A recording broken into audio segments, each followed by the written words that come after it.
एक सवाल पूछती हूँ आज आपसे। देवदास याद है? 2002 की वो फिल्म जिसमें शाहरुख खान ने इतना इंटेंस परफॉर्मेंस दिया था कि लोग थिएटर में रो पड़े थे। कल हो ना हो याद है? 2003 की वो इमोशनल रोलर कोस्टर जिसने पूरे देश को रुला दिया था। चलते चलते याद है? स्वदेश याद है? लेकिन जो नहीं पता वो तो ये कि ये सब फिल्म्स एक ऐसे आदमी ने शूट की जो उस दौरान दर्द में खड़ा हुआ था। उसकी लाइफ का सबसे मुश्किल दौर था और किसी को ये पता भी नहीं था। ये कहानी है शाहरुख खान के सबसे डार्क चैप्टर की, जब वो एक तरफ किंग खान बन रहे थे और दूसरी तरफ एक ऐसी तकलीफ झेल रहे थे जो सालों तक उन्होंने किसी के साथ शेयर नहीं की। स्कॉर्पियन का ऑयल, बाथटब में रात, इंग्लैंड में सर्जरी और न जाने क्या क्या। आज मैं तुम्हें उसी दर्द की कहानी सुनाऊंगी। 1997 में कोयला की शूटिंग के टाइम पर एक एक्शन सीक्वेंस में शाहरुख खान की पीठ में पहली बार चोट लगी थी, लेकिन एसआरके ने उसे इग्नोर किया। उस वक्त वो बॉलीवुड में अपनी पोजीशन बना रहे थे। डीडीएलजे आ चुकी थी, दिल तो पागल है आने वाली थी, रुकने वाला कोई वक्त ही नहीं था। फिर 2001 आई, शक्ति की शूटिंग शुरू हुई, एक और एक्शन सीक्वेंस, और इस बार उनके डिस्क में बहुत भारी चोट लगती है। डॉक्टर्स ने एसआरके को कहा कि ये बहुत सीरियस है, सर्जरी जरूरी है, ये ब्रेन सर्जरी जितनी जरूरी एक बड़ी सर्जरी होगी। और उनकी सर्जरी में उनके स्पाइनल कॉर्ड्स भी इन्वॉल्व थे। अगर इसे इग्नोर किया गया तो कॉन्सिक्वेंसेस बहुत ज्यादा बुरे हो सकते हैं।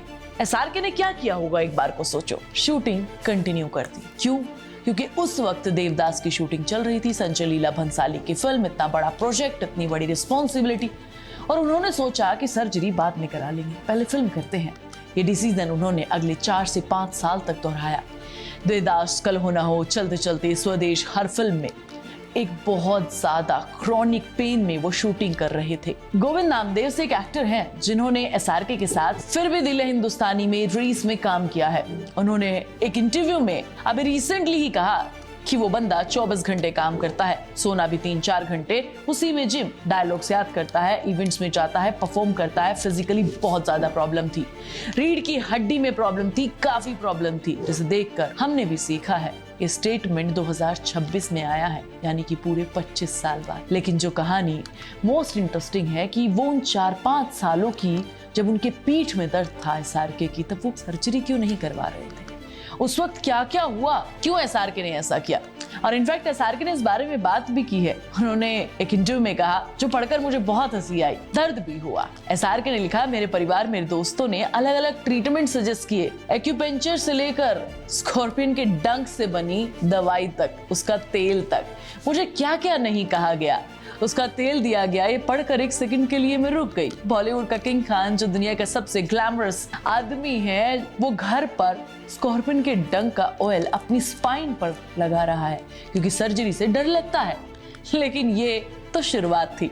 एनर्जी एक्सपर्ट्स आए और उन्होंने कहा कि तुम्हारे कमरे का फर्नीचर गलत है, गलत डायरेक्शन में है, इसीलिए स्पाइन की प्रॉब्लम है।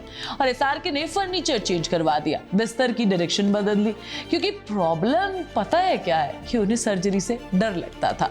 और फिर एक रात पंडित जी घर पर विजिट करते हैं। पंडित जी एजुकेटेड थे, मॉडर्न लग रहे थे। एसआरके ने उन्हें एनर्जी का पूरा प्रोसीजर एक्सप्लेन कर दिया, है ना, किस तरीके से दर्द है, क्या क्या हो रहा है स्पाइनल कॉर्ड्स में, सब कुछ बता दिया। पंडित जी ने आंखें बंद करके मंत्र पढ़ा और फिर पीसफुल तरीके से आंखें खोलकर कहा कि आप श्योर हैं कि आपको डिस्क की प्रॉब्लम है? एसआरके ने कहा, हाँ, लेटेस्ट रिपोर्ट्स तो यही आई हैं। पंडित जी ने देखा और कहा कि तुम्हारा कर्मा है ये, सर्जरी तो करवानी पड़ेगी।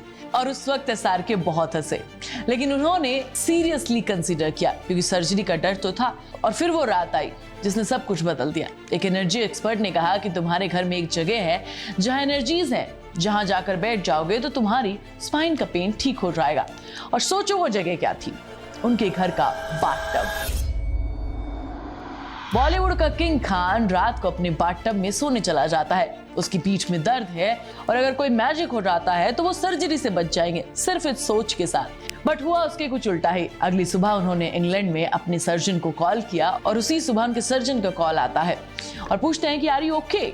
एसआरके ने कहा कि मैं अपने बाथटब में ट्राई टू स्लीप कर रहा हूँ, यहाँ बेस्ट एनर्जीज हैं। सर्जन स्पीचलेस थे।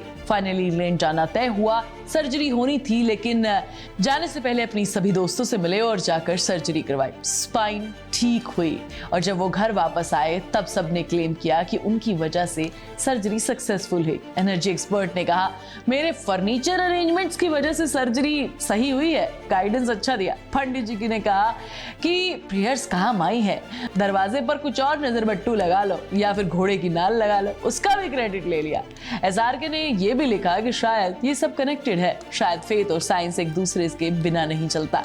ये एक फिलोसोफर का माइंड था। क्रॉनिक पेन था, लेकिन उसके बावजूद भी शाहरुख खान ने अपना कोई भी काम अधूरा नहीं छोड़ा।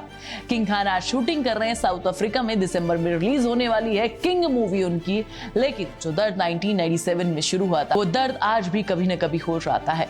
25 साल बाद रीढ़ की हड्डी में अभी भी प्रॉब्लम है। हजारों शूट्स किए, सब कुछ किया। शाहरुख का असली सीक्रेट क्या है कि वो जब स्क्रीन पर बाहें फैलाकर खड़े होते हैं तो इंटरनली एक ऐसा आदमी बन जाते हैं जो लोगों को हंसाने और रुलाने का काम करता है।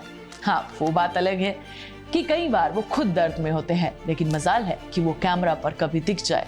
कमेंट करके बताओ कि क्या तुम्हें पता था कि एसआरके इतने दर्द में काम कर रहे थे और उस टाइम पर उन्होंने इतनी बेहतरीन फिल्में बॉलीवुड को दी है। मैं तुम्हें नेक्स्ट वीडियो में मिलूंगी, तब तक तुम चैनल को सब्सक्राइब कर लो, वीडियो को लाइक और शेयर कर लो। प्लीज बेल आइकन दबाना मत भूलना।